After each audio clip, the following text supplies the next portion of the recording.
welcome people of the World Wide Web. So it's Cypher Sigma here, we're up to episode 5. So 10 weeks we have been going with the new series of Back to the Watchlist. So yes, this is a kind of summary of the past 2 weeks of everything I've been watching physical media, except for movies that I go to cinema. They are kept at the weekend.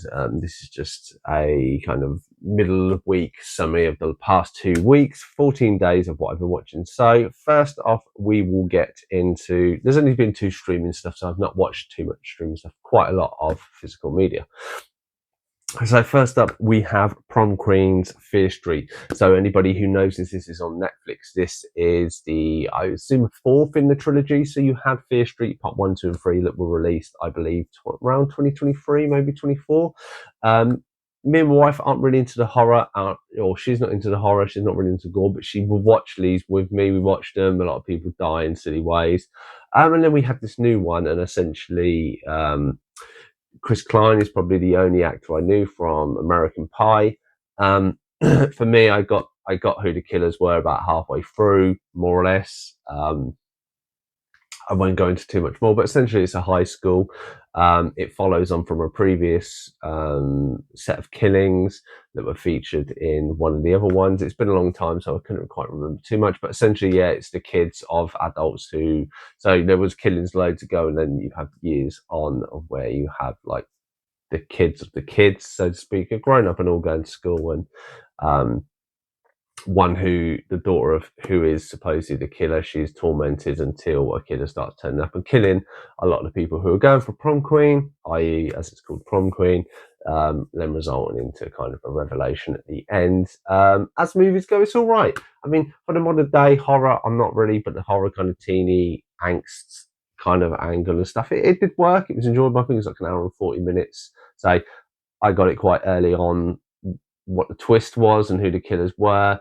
Kind of made sense, and with that, there's 2 reveals, and after the first reveal, you kind of makes you see the second one coming, or maybe it doesn't. Maybe it's just me. So that is the first one. So the second one, the only other thing we have on streaming is Moonrise. So this is also on Netflix. This is an anime series here. Essentially, this I believe it was 12 episodes in range about 30-40 minutes, and essentially this is you see a group of kind of not superpower, but a kind of like a special unit, so to speak, and they are fighting against this robot race. Kind of when you see them in the beginning, they're being attacked, and then there's a flashback, and essentially you have this young lad. He is part of a rich family, part of a rich community, and they specialize in building these towers that basically transport the Earth to the moon, i.e. what is called Moonrise. In between this, there is a massive destruction. A lot of people are killed, including the main character's parents or adopted parents, as we find out. And what we find out is that the this kind of evil guy from the moon is basically getting them to rebel, and it was them who then basically rebelled against it. What you learn along the way is the main character isn't who said he's adopted. He actually came from the moon, and he's kind of an experiment with another friend of his that you meet along the way. And essentially it's kind of good versus evil, but it's got a bit of a Attack on Titan kind of thing. Things aren't always as they seem, and the good guys aren't always the bad guys, and the bad guys aren't always the good guys. There's a lot of people in league with each other on different sides. It was all right. The animation style is good. It started off quite strong. There are a lot of twists and turns and a lot of little subplots and a lot of stuff stuck in, which I felt confused the story more, as it's kind of from beginning to start, it's one standalone. It could have been shorter by a few episodes. It might have been 16 episodes. I'm thinking it's 12. Yeah, and you enjoy the team, and some people don't get fleshed out as much. There isn't as much a connection. Some people who die, and there's a few visually it looks amazing. Pardon me. Visually it looks amazing, beautiful, stunning, whatever how it's done. the thing I think that lacks it down is the story and cohesion within the story from start to finish. It's still a good watch. I would still definitely recommend watching it if you like the look of it. You know, just click on it, there's a trailer on Netflix, watch it. Or I did a one on YouTube and clicked on it and went, oh, that looks quite good. And I watched a series and say I would tell people to persevere and watch it from start to finish. If you're going to watch it all. Because I say it's only one series it's got, and you can see where it goes on. But beautiful to look at and stuff, and a blend of animation of 2D and 3D mixed in works really, really well. So that is all of the anime series. There have been other stuff we have been watching but have not finished as of the time of this recording. So this is why it goes on to the next one. So we get into box sets. So as you know, as relevant is CSI. So me and my wife are very much have a stable. During the week, if we watch series, and on the weekend we watch films. It's really hard with films because we watch so many, and my wife is a little bit specific. But we kind of get into stuff. We've managed to go back and get into series, and this is one I want to finish. I've seen the first 12 series. My wife has only seen, I think we're on 7 or 8 now, maybe. And she is liking them. She's liking some of the characters. This one, obviously, Jim Brash gets shot near the end, and there is a shooting that involves him previously, and it is really clever how stuff is done. This series, the episodes were good. The cliffhangers and the thing that ended the series enjoying the one or when a character leaves were exceptional, I think, in this era. There isn't too many series today that have the same, I think, effect of what these do. Obviously, this is a series that has 24 episodes in this one. So it's quite a lot to go on, and learning the characters and stuff and connections that come from is really great.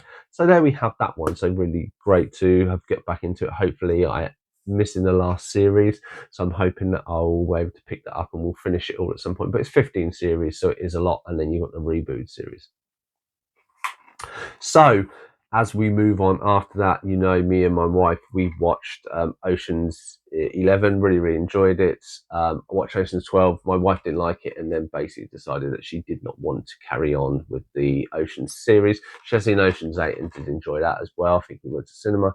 So I decided I'll sit down and we'll watch it. And I really did enjoy it. It was quite clever how they brought everyone together. It was nice that they do a heist, but it's kind of a heist linked around one of them being ill and how it's kind of a revenge plot. And then they bring back Garcia from the second one. And now the bloke, I think he played the Widow Enchi from The Matrix. He's in it as the criminal.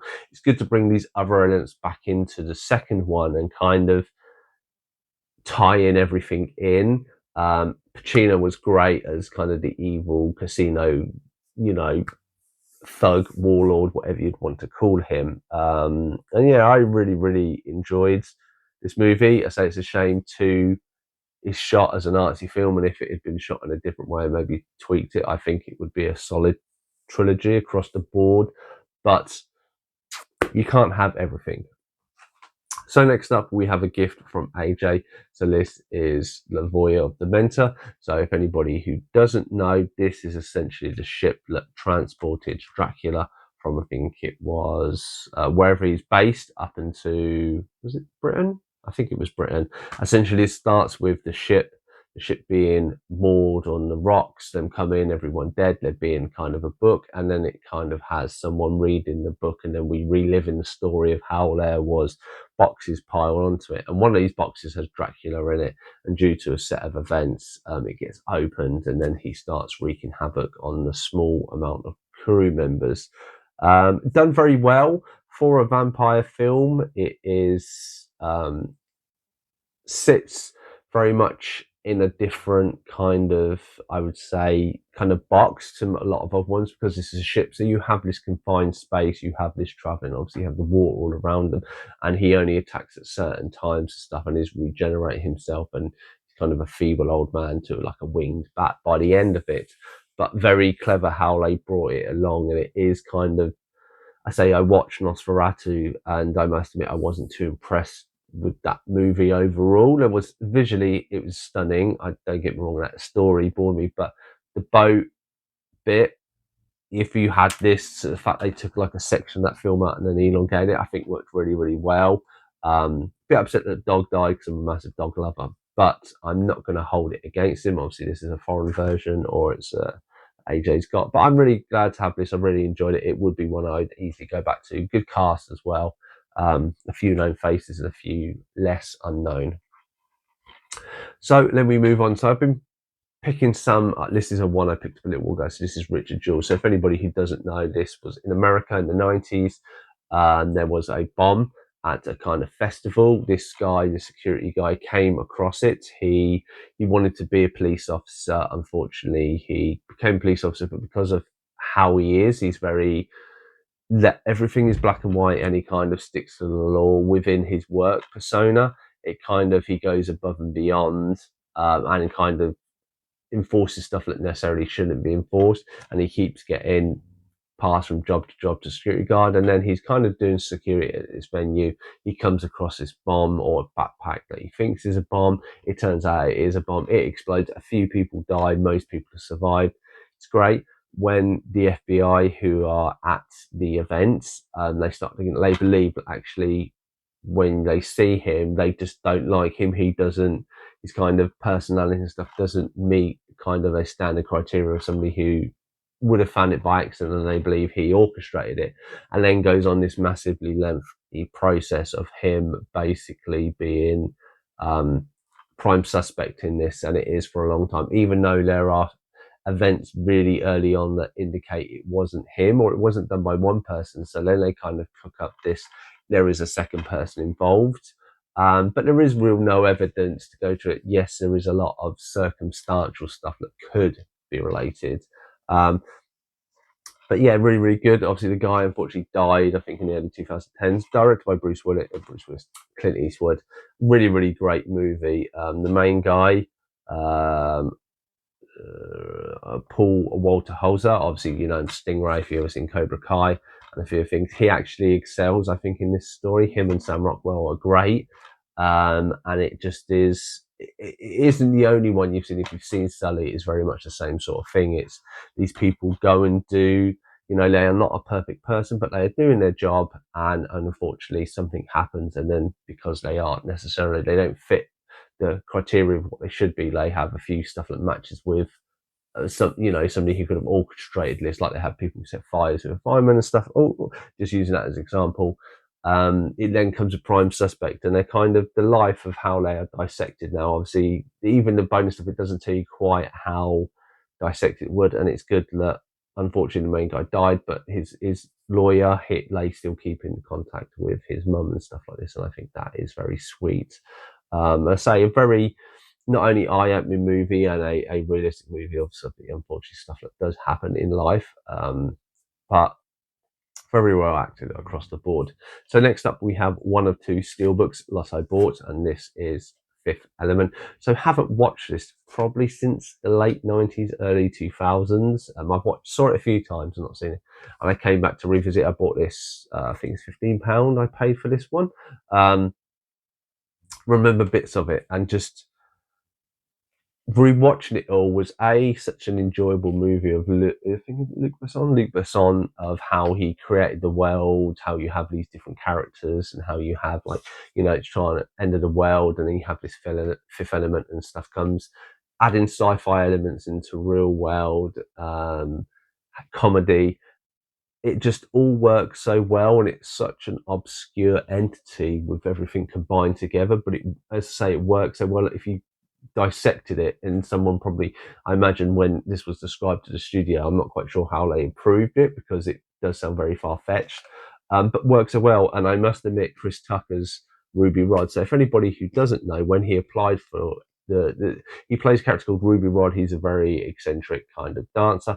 It was actually meant to be Prince, which now you know it and you see him, you can get why.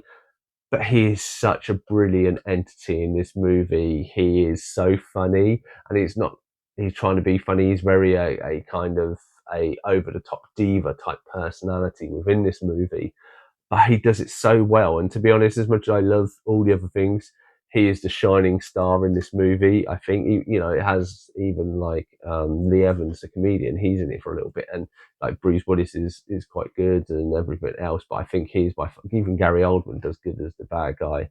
and a weird kind. Even as I say, the elements don't work when you have this kind of creature that's on a planet that turns up, and basically it doesn't get to do anything. It destroys a few ships, and it gets kind of killed at the end. Spoiler alert! But it's been around for a long time. Yeah, Fifth Element, very very recommend if you like sci-fi and it, like maybe a bit not obscure, but just a bit of a weirder combination of them. I would definitely recommend this. Next up, we have, so obviously we started season 7 of CSI, and then obviously this goes into the model killer. So this is a bit of so CSI have always had running kind of themes through series, but there's never been one cohesion story, whereas this one brings from start to almost finish. You have this story of this diagram killer. There are these kills that happen. You find a guy, he gets killed, then you find out there is someone else involved in this situation. And it's really, really great. And I think that they have even the main character, he had other obligations. He got written out, and then Levy from Scream, he was played Sabretooth in the Wolverine movie and stuff. He comes in for a few episodes and gets written out, and they break it up and do it so well. I think it keeps the story fresh rather than kind of dragging something out. And by the end of it, I think it makes sense. And it's very enjoyable. And yeah, really, really like it. Obviously, this is halfway point between all of CSI that has been out Las Vegas, not including the reboot series. So good luck. I've actually hit at the halfway point. Very, very happy.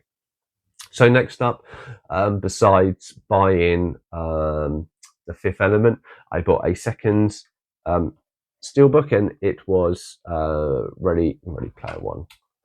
Big Hero 6. So anybody who doesn't know, obviously this is a very underrated Disney movie. It comes from a comic from the 90s that only had a few issues. Few issues being like, I think it's like 1 to 6, and then there was a crossover with Sunspot from the X-Men. Baymax looks very different in that obviously they've Disney-fied him here. Go-Go, Wasabi, and all those have been altered and different. Essentially there are 6 people. They are kind of Hero, Baymax, and stuff like this, but they've been Disney-fied very much, so it works so well. This one I did notice, unfortunately, 1 or 2 times that the sound did a bit funny. I don't know if it was my sound system or it playing. But apart from that, thoroughly re-enjoyed it. Baymax is such a cute character, but to kind of humanize the connection that Baymax brings and the warmth that we need in companionship, and I kind of go back and I use this quite a lot from the film Crash, and the bloke who plays Rhodey in the later Marvel movies, Don, I can't remember what his name is, Don Cheadle.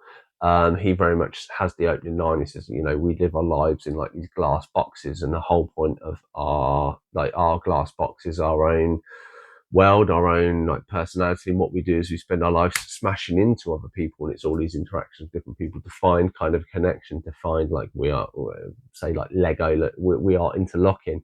And it is very much, this is a very heart and soul of connection as a movie. I don't know why I went tangent on Crash movie, just love that movie.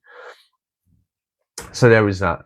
So good so far. Had some good rewatches and good stuff. So next up we have is other stuff that I've been into. So this was one I picked up. My friend raved about it, wanted to pick it up and got to sleep. So this is the next chapter, as it says, in The Shining. Rebecca Ferguson is in it as kind of a celestial being that any person that is born with kind of a super ability, so to speak, and super ability is obviously Ewan McGregor is Danny, and he kind of has this connection to these demons from the house, and she basically, with her group of people, hunt them to basically take their life force to become live forever, so to speak. In this, obviously, Danny has managed to hide everything from The Shining and goes on his life until kids start to get kidnapped for us, and he connects with this young girl who basically is really, really powerful, and then it kind of brings everything back together. You have elements from The Shining. It culminates in a kind of showdown in the mansion in The Shining, and then there is a revelation. And I think it's very clever how they've tied this in. I think it works actually really, really well with The Shining. Obviously, there are points where you can tell stuff was rebuilt and it's been redone, and it's very different of Danny, of when you see how big the hotel seems as a kid, it seems very smaller, I think. But works really well, and I really like the twist at the end, and really works. And surprisingly, you would think from The Shining that this is supposed to be really, really scary. Apart from the old lady in the bathtub that keeps having, there isn't too much apart from the few people being killed. Some stuff is done kind of off camera ish, like you can't see it, but you can see blood and that of like a young child being killed. But apart from that, it wasn't scary, like jump scare or anything in the least. So you take of that what you will. So next up, if you've watched the channel a little while ago, I'd done a quiz a little while ago. I've got another one coming up, a Disney one. We came third. And one of the rounds was, here are the pictures, can you guess the movies? So there was 2 movies that I couldn't guess and didn't know, or 4 movies. 2 I had, and I didn't realise the picture, and 2 I didn't have. One was the Peanut Butter Falcon. I bought that and I've watched that, as you've seen this channel. And then there was Captain Fantastic. So this is a Viggo Mortensen. Be prepared, there is one scene where he's fully naked, quite shock out of the blue. Essentially, he lives off the grid. Him and his wife have decided to have a load of kids and raise them off the grid. That is down there. Side. He was writing a book and he's decided to go off grid, and they kind of survive on what they do. Unfortunately, the mum, as you find out, is very ill and she passes away early on. The mum's parents want to bury her in a normal one and don't want the grandkids to be involved in this side of things, and they don't want the father to be at the funeral, and that's what this journey is. It's them traveling back to where their mum is essentially going to be buried and trying to have her mum's rights obeyed and stuff, and she wants something specific to happen when she passes. I can understand it, and it's very much there are 2 sides to the story, and it kind of culminates in a combination of these 2 coming together, which I think is the best case scenario. I say it's not quite good acting across the board. It's very, very reflective of the pros and cons of kind of being self-taught by your parents and going to school, and what the different aspects are, and there are pluses and minuses. You can see it from different angles, and I get that. And I think this is kind of the subtext within this film of, even though someone's died, it's kind of to show these are the people and this is how they've grown up from like their actions. Should they or shouldn't they? And I can see sides to both stories, and I think it brings up that subject matter. And I think if you know me, I use that term quite a bit.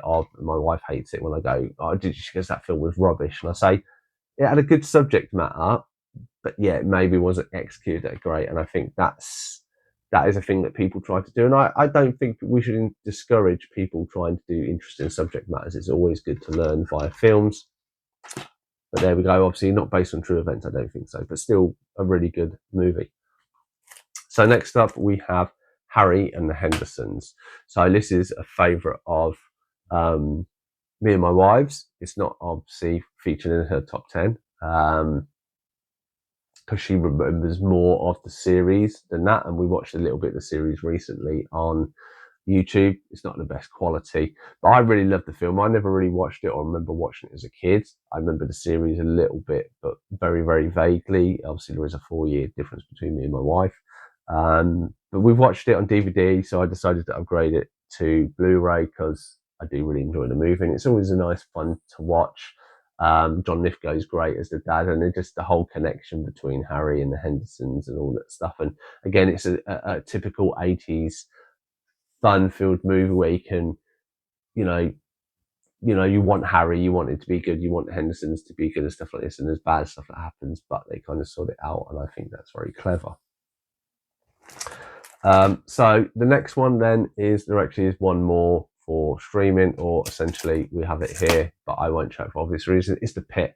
So this is the Noah Weil movie series. Is 15 episodes long. Sorry, it's 15 hours. Essentially, it is almost like 24. Each episode is to cover an hour, and it's essentially a 15-hour shift working in Pittsburgh, the Pittsburgh ER department. There are shootings, there are stuff. It is highly recommended, and we went into it really loving Noah Weil from ER. I love him from a lot of stuff, from the Librarian series that he did, Falling Skies, and I'd heard a lot of good stuff. So we watched the first episode, and my wife didn't really like it. It took her a few episodes to get into it, and essentially this was conceived as a follow-up to ER, and then basically the wife of the person who created ER decided they didn't want to give the rights to it, so they swapped it out, and it is this The Pit, which is Pittsburgh, short for Pittsburgh, and it's the ER department. It's set in, as I say, kind of set in real time, kind of set over the span of 15 hours, set in one day. And it was a really fun watch. I enjoyed it. I think I got into it a lot more than what my wife did at first. And then essentially this is modern day storytelling, I think quite fiction, non-fiction, based. So this is more from what we read of reviews from people and doctors and nurses and American stuff, but this is actually how it goes. So it's not like ER where like, oh, there's been a shooting, 10 million people go there. The next, oh, there's 15 million people in here. It's literally, there's a massive crowded room, in a waiting room, and people will be seen from importance, and it is a very slow process of them having to diagnose and that. And I quite like that. As I say, it's quite different. And if you notice, The Pit has the lady who owns the rights, the wife of the creator, is trying to sue him. And to be honest, I don't see how you could try and link The Pit to ER. It is such a different entity, apart from the fact that Noah Wyle is in it. He sounds different, he acts different, he's having quite of a hard day as well. And there are a lot of elements that work really well.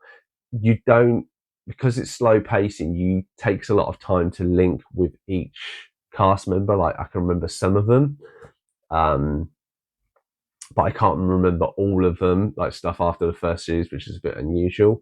And it is a very good subject matter. And of course, the interesting thing, and I think this is where it's been renewed for a second series, but you have this one shift, so you have 15 hours. The problem is, or what I see is going to be hard, is where do you put series 2? Now, series 2, I can only conclude will have a time jump, because if you did say each one was a shift with all the staff on it over the span of, say, a week for the first 5 series, those characters from, say, Monday morning to Friday night will not develop that much. They will have a good time, they will have a bad time, but within a week you won't develop. You might develop some skills, but you won't develop as a person. You could have a girlfriend at the beginning of one, you will still have a girlfriend, you've only been going out a week and you've maybe gone on 2 dates, and this is where it don't work. So I think they're going to have to time jump, and how having big spaces of gaps between them means that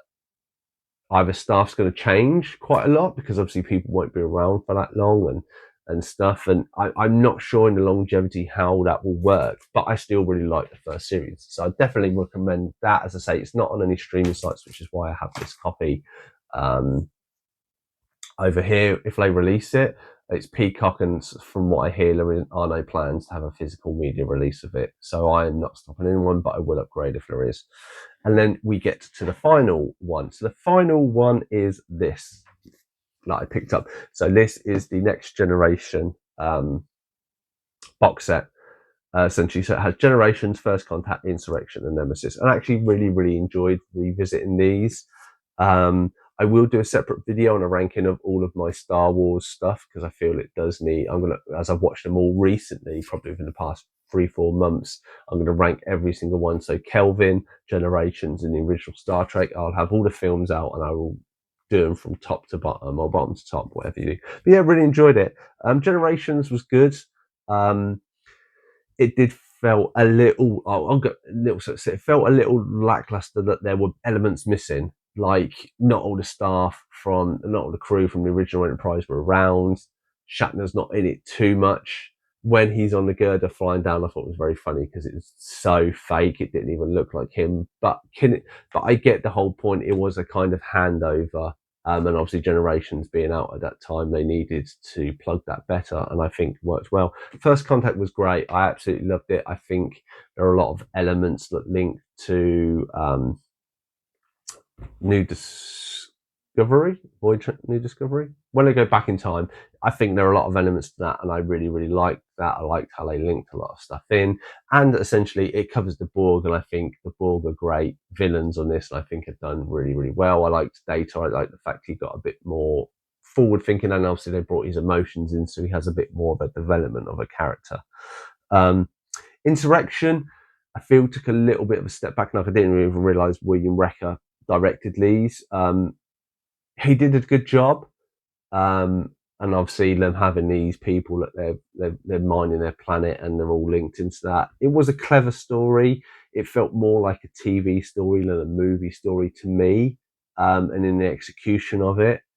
But I still enjoyed it for what it was. It was good for Kirk to have kind of a little romantic one, and obviously Riker and Deanna Troi, you had the link in there because obviously that follows up to Nemesis. And the Nemesis I actually really enjoyed.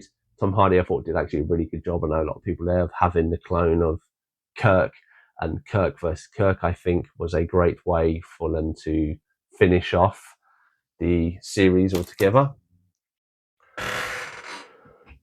As we go. So yeah, so that is kind of the summary up of the Star Wars, Star Trek. Oh, that's a bad faux part. But yeah, I did enjoy them all. I say Nemesis was a nice movie to go out on. Obviously, I must admit, a running thing through all the Star Wars movies, except for the Kelvin ones, is they just like to destroy the Enterprise after like every film. That's how you get through the letters. But yeah, so that has been basically look what I have been watching. Lots and lots of goodies. Have you seen any of these? Do you agree with my opinion? Do you not agree with my opinion? Let me know your thoughts and feelings in the comments down below. Thank you for sticking along for this massively long video about what I've been watching. I say if anybody has anything that they feel I would like that I never come across, or please feel free to add those in the comments as well. I'm always looking forward to watching new stuff, but to kind of opening my mind, to broaden my horizon and my knowledge. I feel I enjoy movies more having that than just being very, this is what I like and I don't like anything else. Otherwise, I've been Sigma Screen Time. Hope you're having a lovely week and you have a lovely week ahead, and I shall see you in the next one.